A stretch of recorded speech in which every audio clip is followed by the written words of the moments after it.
Does the government work for us or do we work for the government? Is Social Security a Ponzi scheme? Can the government take whatever it wants from us? Tonight, your right to your own property. During the past week, two questions have animated the political class and frustrated the big government crowd. Each question addresses sacred cows in America. Texas Governor Rick Perry caused a firestorm among the big government crowd when he called Social Security a Ponzi scheme. I hope he doesn't back down from this because he's right. It was a scam from its inception, and it's a scam still today.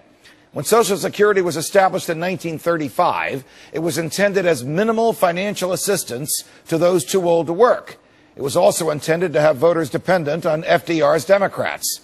FDR copied the idea from a system established in Italy by Mussolini.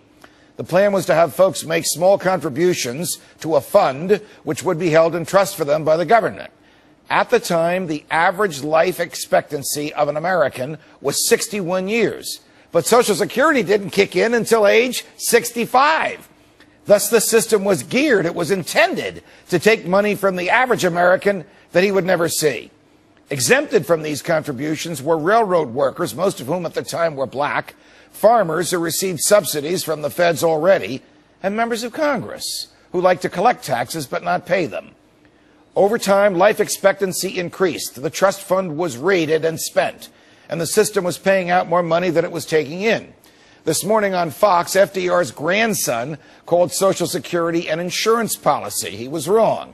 In reality, it is forced savings, in which the custodian of the saved funds, the Congress, stole the savings. The money was stolen by inflation and by outright theft. Today, the best one can hope for is to receive 75 cents back for every dollar contributed.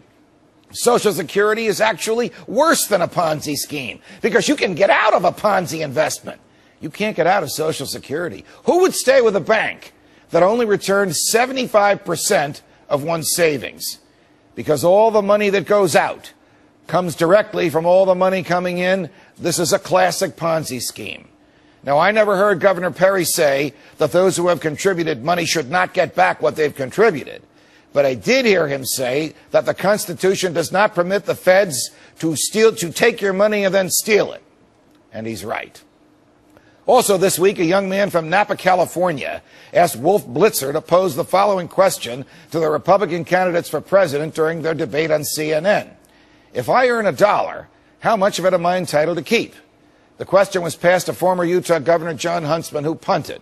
I'll answer the young man's question. All of it.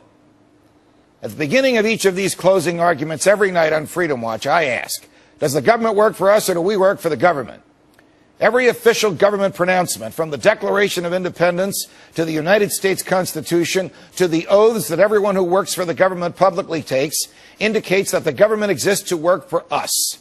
They also state that the government receives all of its powers from the consent of the governed. If you believe all of this, as I do, then just as we don't have the power to take our neighbor's property and distribute it against his will, we lack the ability to give that power to the government. Stated differently, just as you lack the moral and legal authority to take my property, you cannot authorize the government to do so. Here's an example you've heard from me before.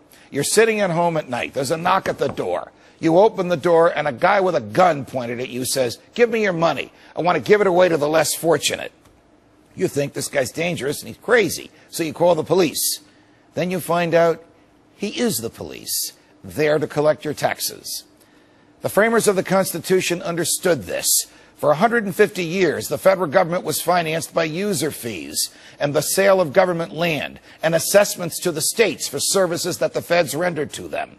This worked perfectly well until the progressives took over the government in the early 20th century. The imposition of the federal income tax is more than just a spigot to fill the federal trough. It presumes that we don't really own our property. It accepts the Marxist notion that the state owns all property and permits us to keep whatever it needs us to have so we won't riot in the streets, and then it keeps whatever it can get away with. Look, there are only three ways to wealth in a free society. The inheritance model occurs when someone dies and leaves you wealth. The economic model occurs when you trade a skill, a talent, knowledge, sweat, energy, or creativity to a willing buyer. And the mafia model occurs when a guy with a gun says, give me your money or else. Which model does the government use? From New York, defending freedom every night of the week. So long, America.